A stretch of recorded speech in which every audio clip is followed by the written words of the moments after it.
कभी कभी जिंदगी हमें ऐसे मोड़ पर लाकर खड़ा कर देती है जहां एक ही रिश्ता दो अलग अलग रास्तों पर मुड़ने लगता है। दोस्ती और प्यार बस एक लकीर का फासला है, लेकिन जब वो लकीर धुंधली हो जाए तब क्या किया जाए। यही कहानी है इंदर और सरस्वती की, दो दोस्तों की जो एक दूसरे की दुनिया थे, लेकिन शायद उन्हें खुद नहीं पता था कि उनकी दुनिया बदलने वाली है। इंदर, तू जानता है ना कि जब भी मुझे कोई प्रॉब्लम होती है तो सबसे पहले मैं तेरे पास ही आती हूँ। हाँ हाँ, मैं तेरा प्रॉब्लम सॉल्विंग सेंटर जो हूँ।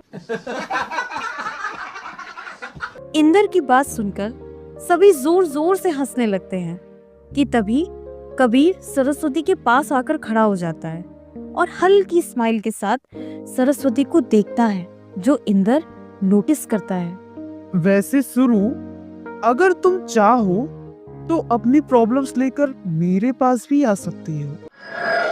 नहीं, मेरे लिए एक ही प्रॉब्लम सॉल्विंग सेंटर काफी है। सभी फिर से जोर जोर से हंसने लगते हैं, लेकिन इस बार जब सरस्वती हंसती है तो इंदर को अजीब सा लगता है, एक हल्की सी बेचैनी जो उसने पहले कभी महसूस नहीं की। शाम के 5 बज चुके थे। सरस्वती और इंदर गार्डन में बैठे कॉफी पी रहे थे, लेकिन सरस्वती का मन तो कहीं और ही था, मानो किसी की याद में आहें भर रही हो। सामने बैठा इंदर सरस्वती को देख रहा था और समझने की कोशिश कर रहा था कि सरस्वती किसके ख्यालों में खोई हुई है। इंदर ने सरस्वती को आवाज दी, पर सरस्वती तो अपने ख्यालों से बाहर आना ही नहीं चाहती थी। तब इंदर ने जोर से आवाज दी। हाँ, क्या हुआ?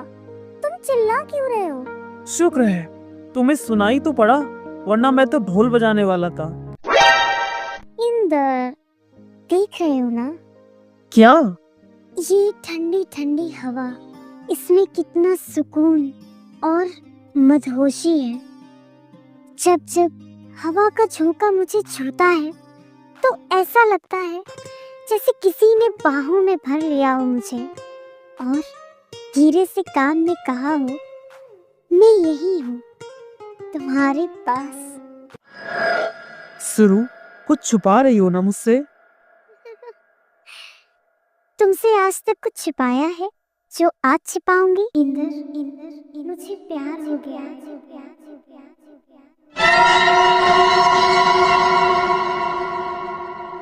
इतना सुनकर इंदर का चेहरा पीला पड़ गया। आसमान में सूरज तो था, पर मन में अंधेरा छा गया। हर आवाज अचानक धीमी पड़ गई। उसकी बातें सुनाई तो दे रही थी, पर कुछ समझ नहीं आ रहा था। इंदर की आंखों और होठों पर सिर्फ एक सवाल था। कौन है वो? वो बताऊंगी, पर अभी नहीं, पहले मैं तो कंफर्म कर लूं। सरस्वती अपनी कॉफी का कप उठाती है, तभी उसकी नोटबुक नीचे गिर जाती है। इंदर उसे उठाने के लिए हाथ बढ़ाता है, लेकिन सरस्वती जल्दी से नोटबुक उठाकर बैग में रख लेती है। इससे पहले कि इंदर कुछ कहता, तभी पीछे से कबीर आकर सरस्वती के पास खड़ा हो जाता है। शुरू, आज शाम को फ्री हो? सरस्वती, सरस्वती नाम है इसका। इसको शुरू बुलाने का हक सिर्फ मेरा है। रिलैक्स भाई, तुम इसके फ्रेंड हो, बॉयफ्रेंड नहीं। तो इतना पॉसेसिव क्यों हो रहे हो? क्या कहा? Relax guys. और कबीर, ही इज राइट, मुझे शुरू कहने का हक सिर्फ इंदर का है, सो प्लीज। ओके, मैं तो बस फाइन। सॉरी इंदर। आज से पहले इंदर ने ऐसा बर्ताव किसी के साथ नहीं किया था, फिर आज ऐसा क्यों किया? शायद यही सवाल सरस्वती के मन में भी चल रहा था। तुमने बताया नहीं? क्या बताना है? यही कि शाम को फ्री हो। हाँ, शायद। पर क्यों? बस एक सरप्राइज है। इंदर इस बातचीत को देखता है और हल्का असहज महसूस करता है और तुरंत वहां से चला जाता है। थोड़ी दूर जाकर उसे याद आता है कि वो अपना फोन तो वहीं भूल गया। तो वो फोन लेने वापस जाता है तो वहां पर सरस्वती और कबीर नहीं होते हैं। ये देखकर इंदर को गुस्सा आ जाता है कि तभी उसकी नजर सरस्वती के बैग पर पड़ती है जिसमें वही नोटबुक रखी होती है जो सरस्वती छुपा रही थी। लगता है सरस्वती भी अपना बैग भूल गई है। याद भी कैसे रहेगा जब नजरें ही कहीं और हैं। मैं क्यों उठाऊं? जब बैग खो जाएगा ना तब आएगी मेरे पास रोते रोते, फिर बताऊंगा उसे। इतनी देर हो गई है पर मैडम को अभी तक होश नहीं आया कि बैग कहाँ है। इंदर खुद भी नहीं समझ पा रहा था कि आखिर वो इतना परेशान क्यों है। ऐसा क्या है जो अंदर ही अंदर उसे खाए जा रहा है। इतना वक्त हो गया है पर सुरु का फोन अभी तक नहीं आया। आज तक ऐसा कभी नहीं हुआ कि सुरु अपनी चीजें भूल जाए। उसका बैग कब से मेरे पास है और उसे अभी तक याद नहीं आया। शाम से रात हो रही है। सुरु, आज शाम को फ्री हो?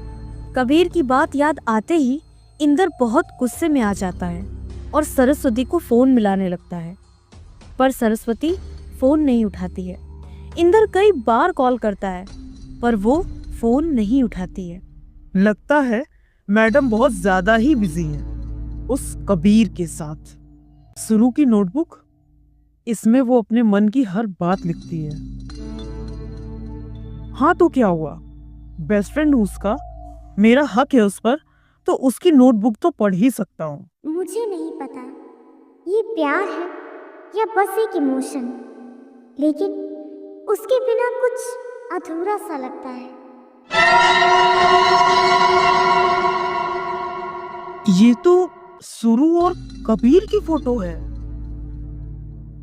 नोटबुक की लाइन और फोटो देखकर इंदर का शक लगभग यकीन में बदल ही गया था, लेकिन फिर भी वो उस यकीन को गलत साबित करना चाहता था। तो उसने डिसाइड किया कि वो अपने दिल की बात सरस्वती को बता देगा। शायद इंदर को ये एहसास हो गया था कि वो सरस्वती से प्यार करने लगा है।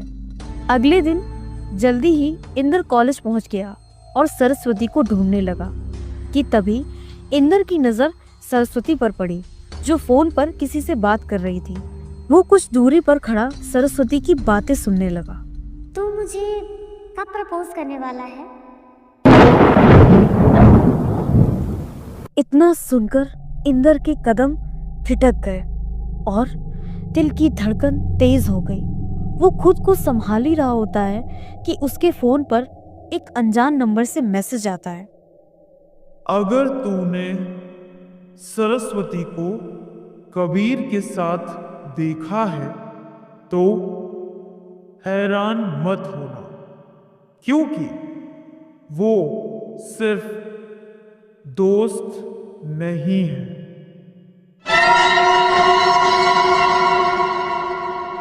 इंदर मैसेज देखकर शॉक्ड रह जाता है और सोचता है क्या सच में सरस्वती कबीर को पसंद करती है।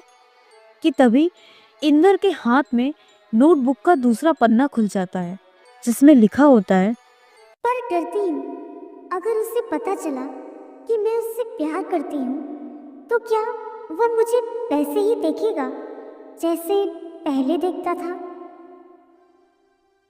क्या इंदर को सच का पता चलेगा या ये गलतफहमी उनकी दोस्ती को खत्म कर देगी। वो मैसेज किसने भेजा था? क्या कबीर सच में सरस्वती के करीब आ रहा है? अगले एपिसोड में जानिए जब दिल की बात और भी उलझ जाएगी। अगर आपको ये कहानी पसंद आ रही है तो वीडियो को लाइक करें और कमेंट में बताएं कि आपको सरस्वती और इंदर की जोड़ी कैसी लग रही है।